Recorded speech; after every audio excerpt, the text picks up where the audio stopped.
भगवान श्री राम से ज़्यादा उत्कृष्ट, ज़्यादा सर्वश्रेष्ठ भगवान श्री कृष्ण हैं, इस पर ज़रा भाव से विचार करिएगा। आप देखते होंगे, व्यवहारिक ज्ञान से ज़रा समझिए कि मार्केट में जब कोई एक ही कंपनी की एक ही गाड़ी के अलग अलग जब नए वर्जन आते हैं तो कुछ नए फीचर्स के साथ आते ही हैं। तो प्रभु श्री राम के बाद जब भगवान कृष्ण का अवतार हुआ तो कुछ गुण तो बढ़ेंगे ही, क्योंकि काफ़ी गुण तो सब देख ही चुके थे। अगर वही सब रहेगा तो फिर अंतर ही क्या हुआ। और क्या इससे यह निष्कर्ष निकाला जाए कि जब लेटेस्ट वर्जन भगवान श्री कृष्ण हैं तो फिर सब भगवान श्री कृष्ण की ही तरफ चलें।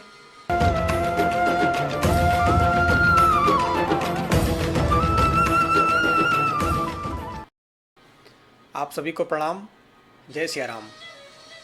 आज भगवान कृष्ण की जन्माष्टमी, जन्मोत्सव के इस पावन अवसर पर आप सभी को बहुत बहुत बधाई। एक बार भाव से बोलिए, बाल कृष्ण लाल की जय। आज का यह उत्सव, आज का यह पावन अवसर, हम सब मिलकर एक बहुत भावपूर्ण विषय पर चर्चा कर रहे हैं। बहुत मार्मिक विषय है। अपनी जिम्मेदारी का निर्वहन करना आज निश्चित रूप से बहुत बड़ा कार्य होगा। कुछ स्नेही जनों का बड़ा अच्छा प्रश्न रहा कि रामावतार और कृष्णावतार, भगवान श्री राम के जन्म का और भगवान श्री कृष्ण के जन्म का अगर अध्ययन किया जाए तो दोनों में क्या अंतर है। क्या दोनों अवतारों के जो भक्तगण हैं, जो अनुयायी हैं, इनकी विचारधारा में भी कुछ परिवर्तन है, कुछ उद्देश्यों में भी परिवर्तन है क्या? तो आज हम सब इस विषय पर चर्चा करेंगे।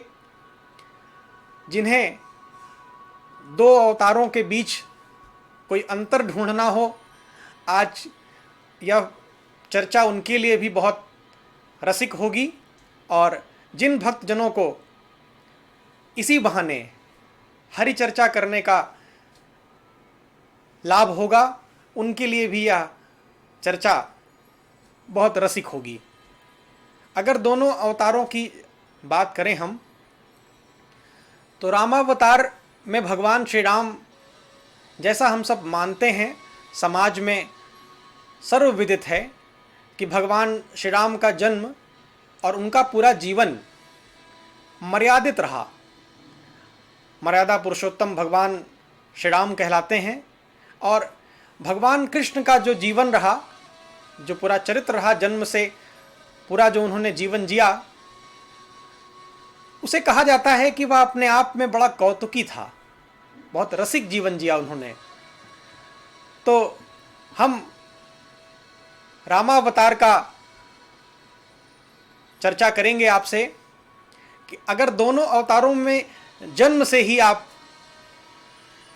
एक उदाहरण लें तो प्रभु श्री राम के जन्म में बाबा तुलसी कहते हैं, नवमी तिथि मधु मास पुनीता, शुक्ल पक्ष अभिजित हरि प्रीता, मध्य दिवस अति शीत न घामा, पावन काल लोक विश्रामा।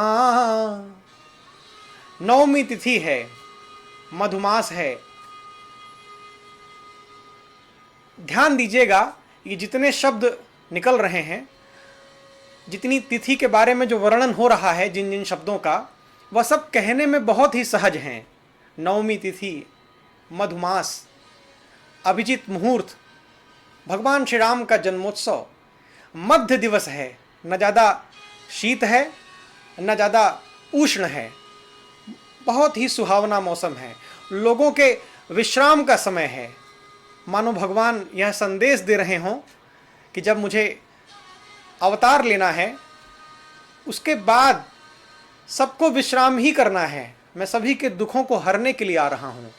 और कृष्णावतार में देखिए तो शुरू से ही वहाँ नवमी तिथि है, यहाँ अष्टमी है। थोड़ा कहने में, हर शब्द के कहने में तालु ऊपर थोड़ी सी फंसेगी। अष्टमी तिथि है, भाद्रपद महीना है, भगवान का नाम भी कृष्ण रखा है। वहाँ पर भगवान का नाम राम है, कहने में सहज है। इतना ही नहीं, आप दोनों के जीवन पर जन्म से ही अगर देखें तो कितनी, प्रभु श्री राम के जीवन पर जन्म से ही कितनी सहजता है। आप अनुभव करिए कि जिस तरह से प्रभु श्री राम का जन्म हुआ और उसके बाद से ही आप देखिए तो नवमी तिथि मधुमास पुनीता, और वहाँ पर भाद्रपद के महीना है, कृष्ण पक्ष है, अष्टमी तिथि है। यहाँ भगवान सूर्य वंश में जन्म ले रहे हैं और वहाँ चंद्र वंश में जन्म ले रहे हैं। अगर आप तिथियों पर भी एक बार गौर करें तो यह वर्ष के लगभग आधे आधे पर आता है। एक आधे पर राम जन्मोत्सव और एक आधे पर श्री कृष्ण जन्मोत्सव। दोनों के बीच में ये तो जन्म का कुछ अंतर है, जिसे भक्तगण कह सकते हैं कि यह भगवान का कौतुक है कि एक दिन में आते हैं दोपहर के 12 बजे सब देख रहे हों, और एक आते हैं रात्रि के 12 बजे जब सब सो रहे हों। एक अवतार होता है धरती पर कि जब जो है सभी लोग, जितने लोग संसारी हैं वह सभी भगवान का दर्शन कर सकें, और एक होता है चुपचाप गुपचुप तरीके से किसी जेल में प्रभु का जन्म होता है, एक में जन्म महल में होता है। अच्छा, कितने कौतुक की बात है, जब जन्म महल में हुआ, बचपन महल में बीता, तो संसार के हित के लिए, समाज के हित के लिए प्रभु जंगलों में भटके, और जब जन्म जेल में हुआ, बचपन जंगलों में ग्वालों के रूप में बीता, तो संसार की भलाई के लिए सारा जीवन महलों में राजसी जीवन बिताया। दोनों में ये एक अंतर है, जिसे अंतर की दृष्टि से लोग समझें और ये महसूस करते होंगे कि प्रभु श्री राम के जन्म में सब कुछ सहजता से चलता रहा। लेकिन भोले बाबा कहते हैं कि सब तो ठीक चल रहा था देवी, मैं वहाँ मौजूद था और सब अपना अपना रोल ठीक कर रहे थे, बस एक गड़बड़ी हुई। वो क्या गड़बड़ी हुई? मास दिवस कर दिवस भा, मर्म न जानई कोई, कोई नहीं जान पाया। अरे रथ समेत रवि था केऊ, निशा कवन विधि होई। सब तो ठीक चल रहा था, लेकिन सूर्य भगवान प्रभु का जन्म देख करके वहीं रुक गए, और थोड़ी देर के लिए नहीं, पूरे 1 महीने तक रुके रहे। अब ये भगवान का कौतुक देखिए कि 1 महीने तक दिन ही दिन रहा, रात हुई ही नहीं। मानो भगवान भी मुस्कुरा रहे थे कि जब नरसिंह अवतार में आए थे तो हम अधिक मास किए थे, अधिक मास तो बता दिया गया था, लेकिन सूर्य भगवान रुके नहीं थे। लेकिन आज राम जन्मोत्सव पर सूर्य भगवान 1 महीने तक रुक गए और अधिक मास वाली जो तिथि थी उसको पूरी कर गए। ये प्रभु का कौतुक है। आप जीवन को आगे देखते चलिए। प्रभु श्री राम विवाह के लिए जब आगे बढ़े तो एक स्त्री से विवाह माँ सीता से हुआ, और भगवान श्री कृष्ण, अलग अलग विद्वानों के अलग अलग मत हैं, गिनती ही नहीं है। जिसने भी कहा प्रभु हम आपके साथ रहेंगे, सबका स्वागत। देखिए राम जन्मोत्सव में जो रामावतार की कहानी है, उसमें माँ सीता को कोई एक राजा हरण करके ले गया, और यहाँ भगवान स्वयं न जाने कितनों का हरण कर लाए। जो भगवान के साथ रहने को तैयार हुआ, उसकी भावपूर्ण दृष्टि से देखेंगे तो एक अलग कथा है कि जब भी गोपियाँ या पिछले जन्म में जो ऋषि मुनि थे वो इस जन्म में गोपियां बन करके आए और प्रभु ने सबको साथ लिया। लेकिन एक बात जरा गौर करने की है, कई गैर सनातनी ये कहा करते हैं कि आपके भगवान ने भी तो कई विवाह किए, सब गंधर्व किए।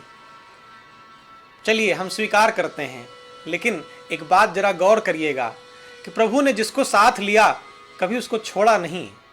अगर आप भी साथ लीजिए किसी को तो तलाक की परंपरा बंद करिए, भरण पोषण पूरी जीवन करिए, लोगों का साथ दीजिए।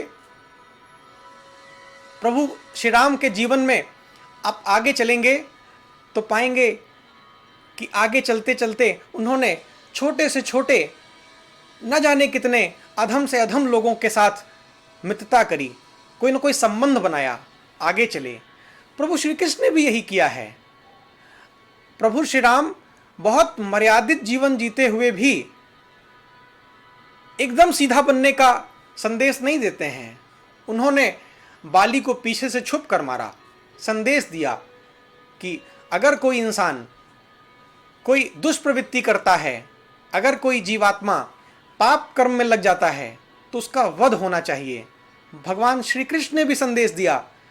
लोग कहते हैं कि भगवान श्री कृष्ण मैदान छोड़कर भाग गए थे, रणछोड़ कहलाते हैं। बुद्धि और बल और विवेक, ये तीनों चीज़ें दोनों अवतार में प्रभु ने बताई हैं। आज भी जिस व्यक्ति ने इन सब का समागम किया है वह सदैव सफल होगा। कहते हैं कि आंधियों में जो पेड़ झुक जाया करते हैं वो बचे रहते हैं, नहीं तो टूट जाया करते हैं।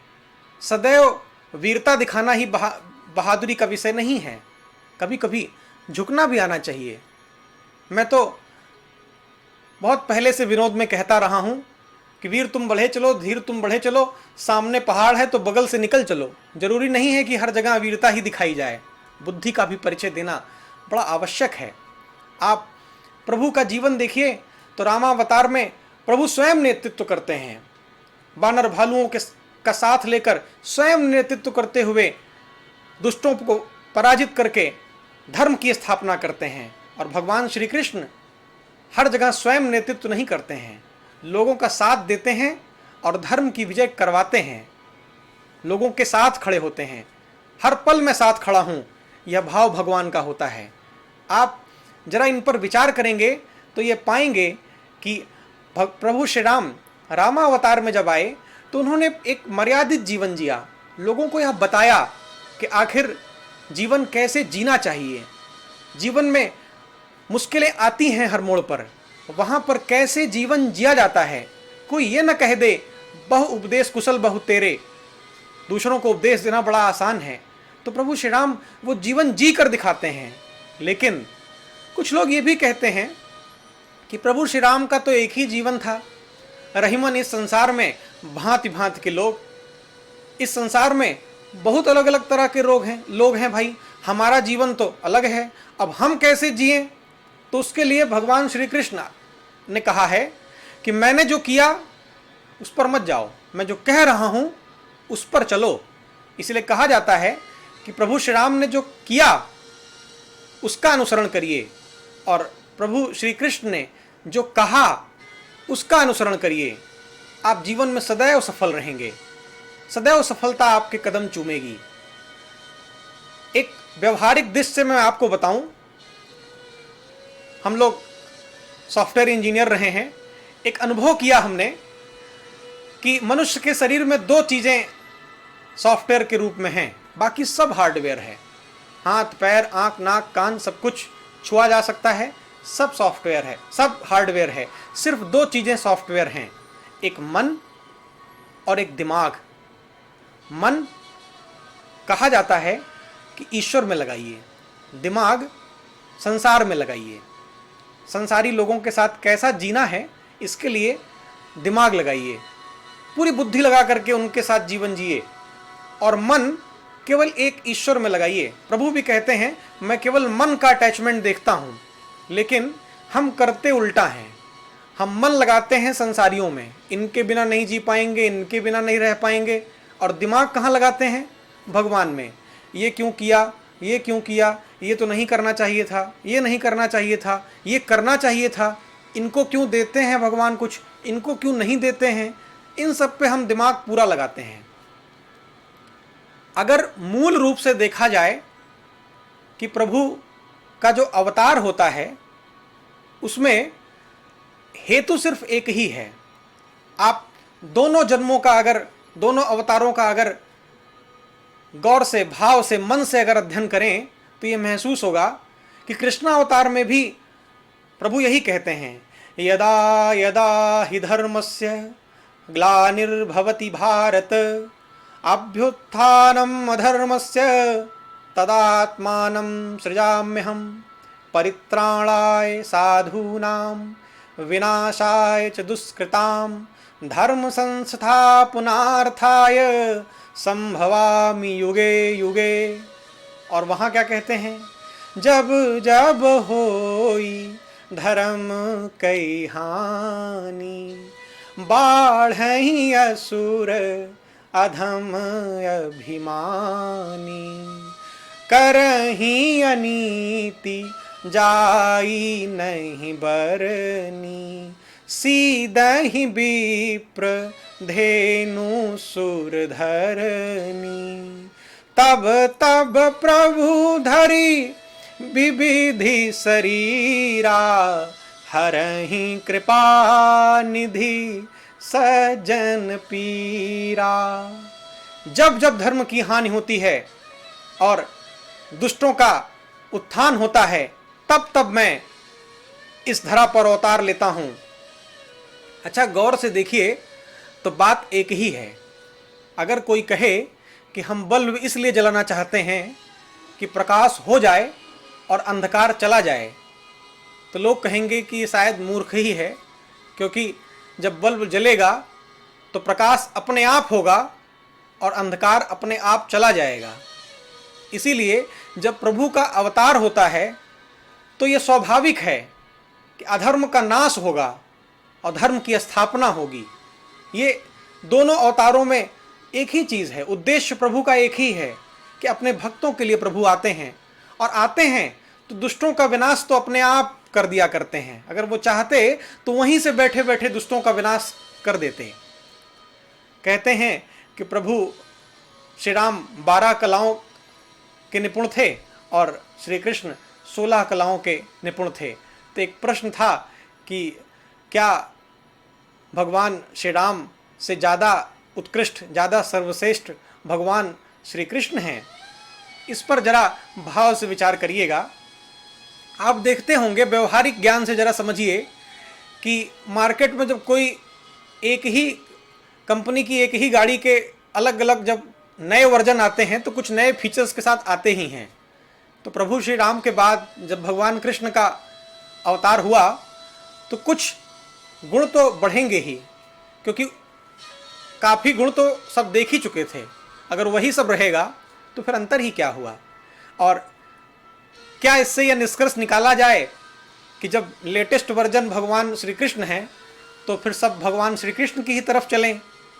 तो दोनों में से हम और आप स्वतंत्र हैं। दोनों में से जरा सा ये समझ लें कि दोनों में से जो रास्ता हमें चुनना है, हम अपनी सुविधा और अपने स्वभाव और भगवान के स्वभाव के हिसाब से जिस मार्ग को हम उचित समझें वह जरा चुनें, उसी हिसाब से निर्णय लें। श्री राम का स्वभाव क्या है? अस स्वभाव कहूँ सुनहूँ न देखूँ। कैसा स्वभाव? बैरी राम बड़ाई करई। दुश्मन भी प्रभु श्री राम की बड़ाई करते हैं। और यहाँ मानो भगवान श्री कृष्ण ने ही यह कहा हो कि तुम दुश्मनों की बात करते हो, यहाँ हमारे अपने ही हमको देख के जलते हैं। पैदा होते ही मामा से बैर, बुआ के लड़कों से बैर, न जाने कितने कितने लोग प्रभु से बैर रख लिए और अंतोगत्ता स्थिति वही हुई। तो हमको जिस भी इष्ट को चुनना हो, किसी एक को अगर हम चुनने की तरफ जा रहे हैं तो थोड़ा उसके स्वभाव से हम परिचित हो लें। क्या स्वभाव है? वो ब्रज की कथा है, आप सब ने कई बार सुनी होगी कि सूरदास जी और तुलसीदास जी बैठे थे और एक हाथी आया और तुलसीदास जी बैठे रहे और सूरदास जी दंड कमंडल लेके भागे। वापस आने के बाद जब तुलसीदास जी ने पूछा कि प्रभु आपको तो कुछ दिखता भी नहीं था, तब क्यों भागे आप? तो सूरदास जी ने बड़ा अच्छा जवाब दिया था। उन्होंने कहा था कि तुलसीदास जी, आपके जो इष्ट हैं वो पालक राम हैं, पिता के तरीके से हैं। आपकी रक्षा करना उनका जिम्मेदारी है, उनका कर्तव्य है, वो करेंगे ही। और जो हमारे इष्ट हैं वो बालक कृष्ण हैं, उनको तो हम ही किसी तरह से मना के, बहला के, फुसला के रखते हैं, कब रूठ जाए क्या पता। तो इसलिए हमें अपनी जिम्मेदारी खुद निभानी पड़ती है। तो जरा ये भी ध्यान रखेंगे कि अगर प्रभु श्री राम और श्री राम मार्ग पर चलना है तो निश्चिंत होकर बैठिए, राम राम करते रहिए, चिंता राम जी के भरोसे छोड़ दीजिए, वो सब करेंगे। और श्री कृष्ण जी के मार्ग पर चलना है तो फिर थोड़ा सा मजबूत बनना पड़ेगा, थोड़ा खुद अभिभावक की भूमिका में आना पड़ेगा, और तब लाला की सेवा करिए। ये दोनों स्वभाव में अंतर रहा। आइए इस सब चर्चा का एक निष्कर्ष निकालें कि हम सब भक्तों में जिसको जहाँ रुचि हो वहाँ अपना मन लगाए, प्रभु का कीर्तन करे, संकीर्तन करे। और आज इस जन्माष्टमी के उत्सव पर हम सब मन से, भगवान श्री कृष्ण भगवान का ही अवतार है, चाहे राम मार्गी लोग हों चाहे कृष्ण मार्गी लोग हों, दोनों लोग झूम कर भाव से इस जन्मोत्सव के आनंद में डूबें। जय सिया राम।